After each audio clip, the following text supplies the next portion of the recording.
This is the GravGrip right here. It uses gravity to keep it, let's not call it stable because it's not a gimbal.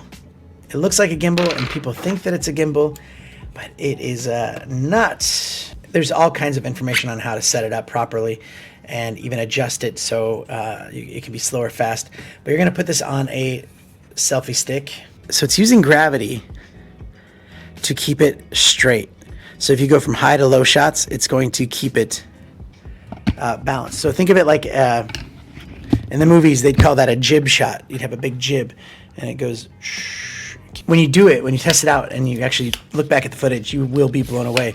The thing that you might be wondering is you're just lifting up a selfie stick. Why would you need that little mechanism? You know, you're not really, it's not really clicking. Well, let's let it click in for you. Okay, let's just do the same thing with this.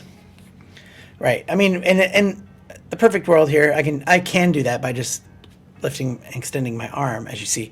But if I was to lift this thing up, see how the GoPro angles up. It doesn't stay level with the shot. Does that make sense now?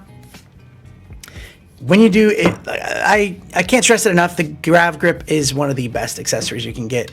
It is a lot of fun to play around with and you can get some really creative shots.